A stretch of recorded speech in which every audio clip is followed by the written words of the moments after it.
Saint Maximilian Kolbe was born in Poland on the 8th of January 1894 and was given the baptismal name of Raymond.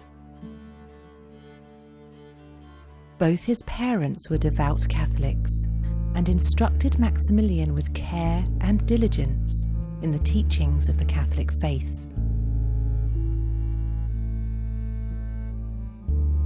As a child, Maximilian was mischievous. On one occasion, his mother scolded him, and a radical change took place in Maximilian's soul and character.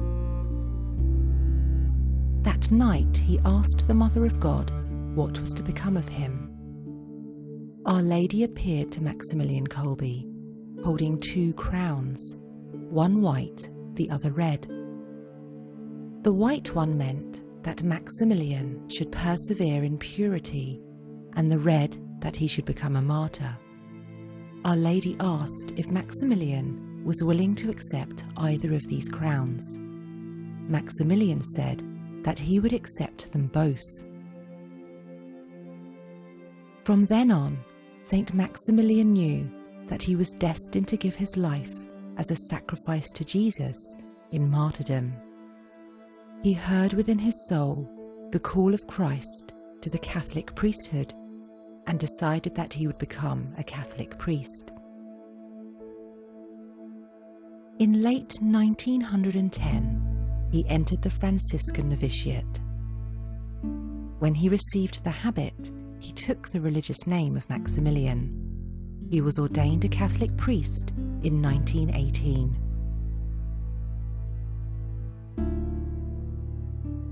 Saint Maximilian Kolbe studied philosophy and theology in Rome. It was while in Rome that Maximilian's eyes were opened to the great evil that permeated the world and souls.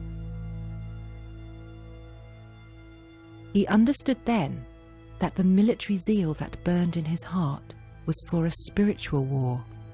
He was not going to be waging a war with the sword, but with prayer, sacrifice, and evangelization.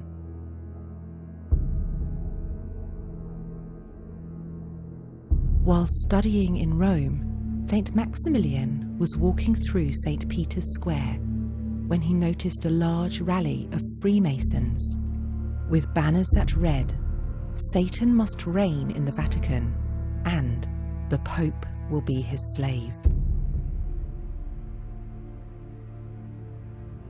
Saint Maximilian wrote that they placed the black standard of the 16th century heretic Giordano Bruno under the windows of the Vatican. On this standard, the Archangel Saint Michael was depicted lying under the feet of the triumphant Lucifer. At the same time, countless pamphlets were distributed to the people in which the Pope was attacked shamefully. Freemasonry was a chief enemy of the Catholic Church, and indeed of the souls of mankind. Its initiates subscribe to secret blood oaths that are contrary to Christian morals, even though most members take the oaths lightly and use Freemasonry as a social club. Historically, one of Freemasonry's primary objectives has always been the destruction of the Catholic Church. This is especially true of Freemasonry as it has existed in certain European countries. The Catholic Church imposed the penalty of excommunication upon Catholics who become Freemasons. The penalty of excommunication for joining a Masonic lodge was explicit in the 1917 Code of Canon Law, Canon 2335, and again in the 1983 Code of Canon Law, Canon 1374. In 1983, Prefect Joseph Cardinal Ratzinger of the Congregation for the Doctrine of the Faith, later Pope Benedict XVI, with the personal approval of Pope John Paul II, issued a declaration on Masonic associations, which reiterated the Church's objections to Freemasonry. The declaration states, "The faithful who enroll in Masonic associations are in a state of grave sin and may not receive Holy Communion." The Church's negative judgment in regard to Masonic associations remains unchanged, since their principles have always been considered irreconcilable with the doctrine of the Church, and therefore membership in them remains forbidden. Catholic canon law has forbidden membership in Masonic organizations since 1738, with Pope Clement XII's papal bull. Later popes continue to ban Masonic membership.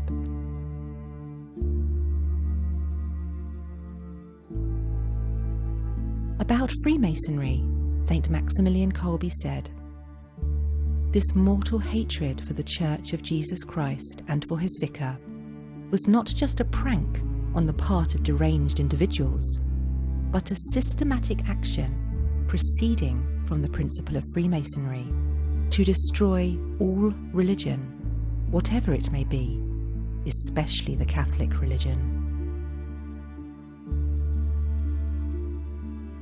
When St. Maximilian Kolbe returned home from Rome, he wrote, "In the face of such attacks of the enemies of the Church of God, are we to remain inactive? No, every one of us has a holy obligation to personally hurl back the assaults of this foe." On the 16th of October of 1917, the 200th anniversary of the start of Freemasonry, St. Maximilian Kolbe founded the Army of Mary Immaculate with 6 companions, known as the Militia Immaculata. Its aim was to convert sinners, heretics and schismatics, particularly Freemasons, and bring all men to love Mary Immaculate. This army had, as one of its goals, a spiritual battle and a movement of prayer and action, especially against the evil of Freemasonry.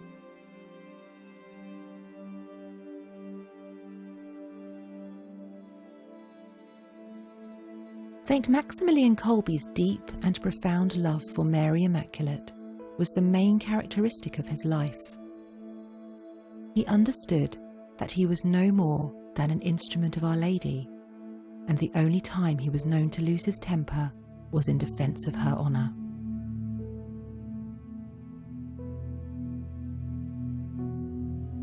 Amidst his tireless work, St. Maximilian's health began to deteriorate.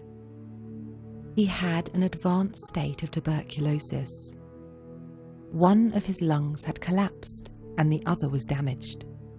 But despite this, he continued to set himself to extend the influence of his crusade of Our Lady.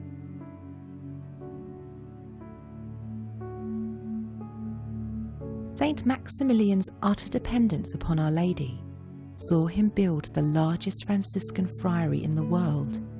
He called it Neapocolano, which means the City of Mary. Many friars lived in the friary of Neapocolano and made use of the most modern printing technology. They started a radio station and even had plans for a movie studio. In January 1922, St. Maximilian began to publish a monthly review, The Night of the Immaculate, in Krakow.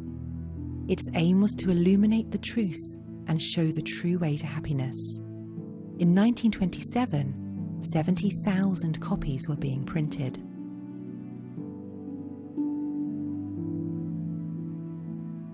Before long, Neapocolano housed 762 inhabitants, which included 13 priests, 18 novices, 527 brothers, 122 boys in the junior seminary, and 82 candidates for the priesthood.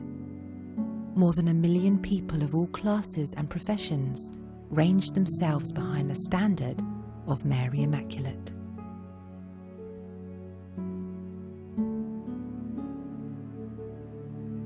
On the 26th of February 1930, St. Maximilian Kolbe left Poland with 4 brothers on a missionary journey to the Far East. They travelled to Nagasaki in Japan, where, despite the dire living conditions that Maximilian and his friars had, and although they could not speak Japanese, Maximilian set about building a new friary named the Garden of the Immaculate. Against the advice of the locals, St. Maximilian chose to build the friary on the slopes of Mount Hikasan. It was on steep ground sloping away from the town, but St. Maximilian knew that Our Lady wished for the friary to be built there. In 1945, when the nuclear bomb was dropped on Nagasaki and almost everything was levelled, the Garden of the Immaculate sustained no more damage than a few broken panes of stained glass. In 1936, St. Maximilian was recalled to Poland and left Japan for the last time.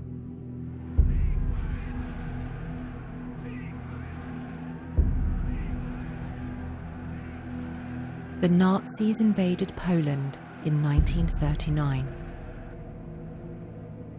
St. Maximilian Kolbe knew that the friary at Neopokolano would be seized, and so he sent most of the friars home. Before the youngest students left, St. Maximilian warned them against drinking, smoking, and losing their purity. St. Maximilian Kolbe was imprisoned briefly and then released and returned to the friary, where he and the other friars began to organize a shelter for 3,000 Polish refugees, among whom were 2,000 Jews. The friars shared everything they had with the refugees. St. Maximilian said, "We must do everything in our power to help these unfortunate people who have been driven from their homes and deprived of even the most basic necessities. Our mission is among them in the days that lie ahead."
Early in 1941, in the only edition of the Night of the Immaculate which St. Maximilian was allowed to publish, St. Maximilian set pen to paper and thus provoked his own arrest.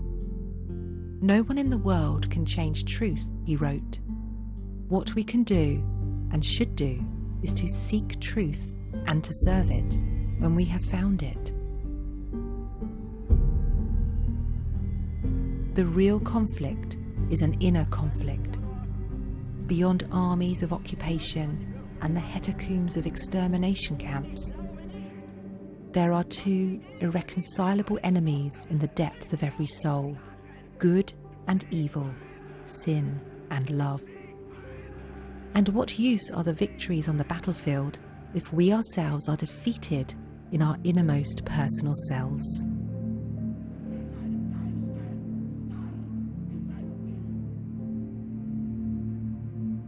On the 17th of February 1941, St. Maximilian Kolbe was arrested by the Nazis. They arrived at the friary and entered his room, demanding to speak to him.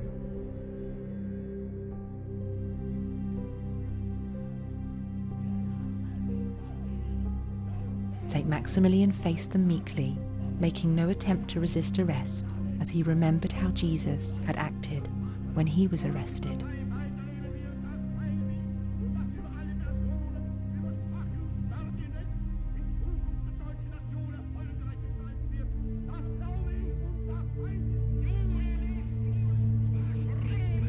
He was sent to the famous Pełek prison in Warsaw.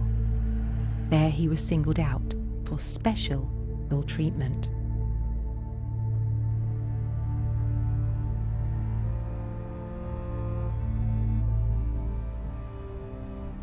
On the 28th of May, Father Maximilian Kolbe, along with 300 others, were deported to Auschwitz.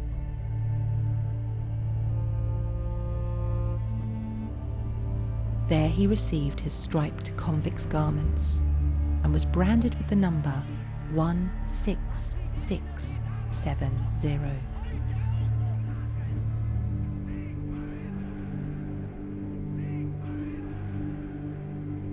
St. Maximilian was put to work immediately, carrying blocks of stone for the construction of a crematorium wall. On the last day of May, St. Maximilian was assigned with other priests to a section under the direction of Bloody Krot, an ex-criminal and capo. Krot forced the priests to cut and carry huge tree trunks. The work went on all day without a stop and had to be done running, with the aid of vicious blows from the guards. The capo Krot conceived a relentless hatred against Maximilian and gave him heavier tasks than all the others. Father Maximilian accepted the work and the blows with surprising calm. "Always," St. Maximilian replied, "Mary gives me strength. All will be well."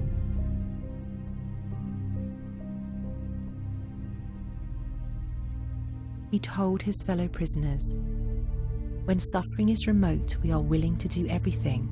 Now that it is here, let us accept it and bear it willingly for the Immaculate." Although he was suffering greatly, St. Maximilian secretly heard confessions and spoke to the other inmates of Auschwitz about God's infinite love. Amidst these horrors, St. Maximilian Kolbe maintained the gentleness of Christ, whom he loved so deeply. He also prayed for his tormentors.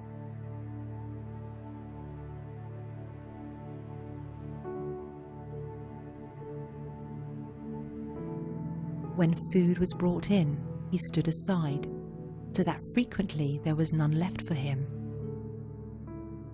At other times he shared his meagre ration of soup or bread with others. He said, "Every man has an aim in life. For most men, it is to return home to their wives and families or to their mothers.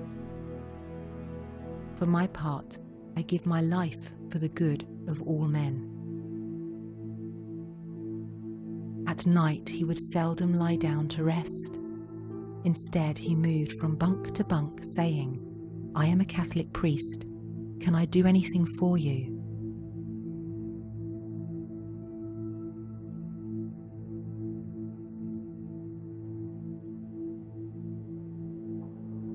In the summer of 1941, the camp siren announced that there had been an escape. The commander was Karl Fritz, a particularly sadistic captain who obtained a reputation of being the Auschwitz camp horror. It was Karl Fritz who first carried out the idea of using Zyklon B gas for the purpose of mass murder. This method was used in Auschwitz. He was also fond of psychological torture.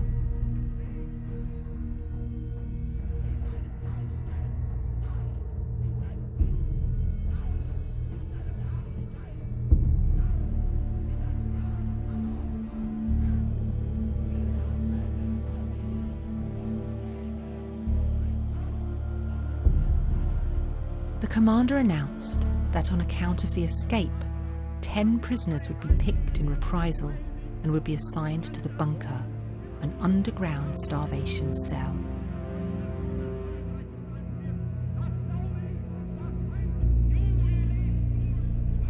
As the group of 10 men were selected, a man who had been chosen cried out in despair, saying, "Oh, my poor wife, my poor children." Upon hearing this, St. Maximilian Kolbe stepped out from the ranks and approached the commander. He offered himself in place of the man. "I am a Catholic priest from Poland. I would like to take his place because he has a wife and children," he told the commander. Observers watched in horror. They believed that the commander would be so angered that he would refuse the request and order the death of both men. But amazingly, the commander agreed. The man who had been saved was Franciszek Gajoniczek.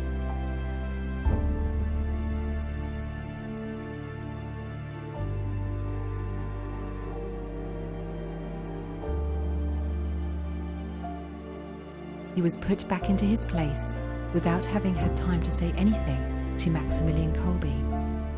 He could only thank Maximilian with his eyes.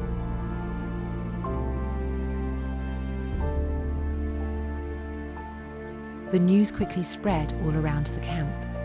It was the first and the last time that such an incident happened in the whole history of Auschwitz. The 10 condemned men were led off to the dreaded bunker, to the airless underground cells where men died slowly without food or water.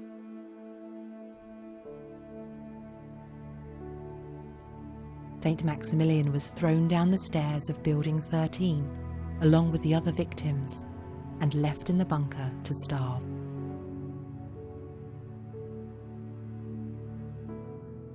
Hunger and thirst gnawed at the men.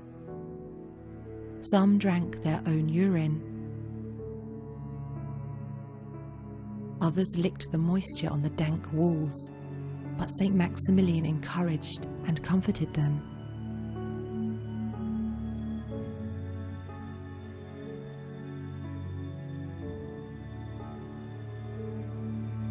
St. Maximilian led them daily in loud prayers, in the praying of the Rosary and in singing, in which prisoners from neighbouring cells also joined. Fervent prayers and songs to the Holy Mother of God resounded in all the corridors of the bunker. St. Maximilian Kolbe led, and the prisoners responded in unison. They were often so deep in prayer that they did not even hear the inspecting SS men descend into the bunker, and the voices fell silent only at the loud yelling of the guards.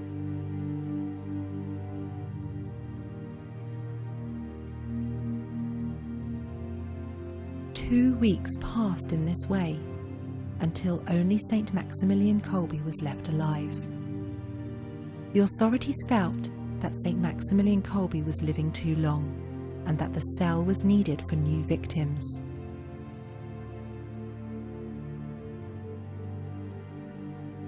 St. Maximilian, with a prayer on his lips, calmly gave his arm to the executioner, and he was given an injection of carbolic acid.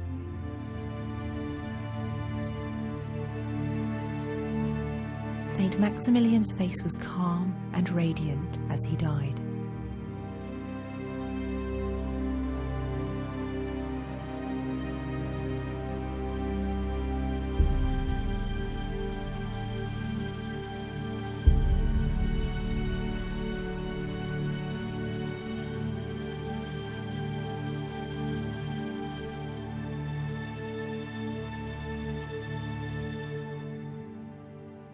So it was that St. Maximilian Kolbe was executed on the 14th of August 1941 at the age of 47 years, a martyr of charity.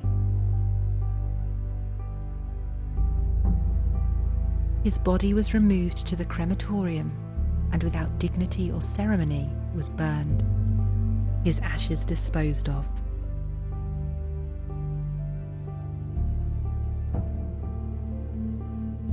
After his execution, St. Maximilian Kolbe's reputation spread through the Nazi camps and beyond.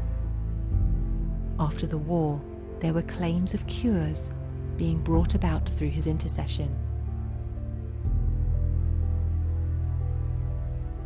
The cell where St. Maximilian Kolbe died is now a shrine.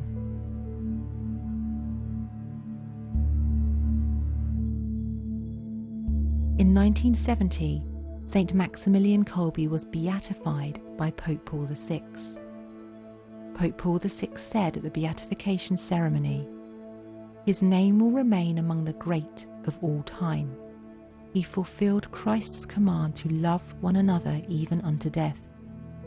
Maximilian Kolbe not only taught the gospel, but lived it. Maximilian Kolbe was canonized as a saint and a martyr by Pope John Paul II on the 10th of October 1981. St. John Paul II declared St. Maximilian to be the patron saint of our difficult century. Franciszek Gajowniczek died on March 13, 1995, in Poland at 95 years of age. He died 53 years after St. Maximilian Kolbe had saved him.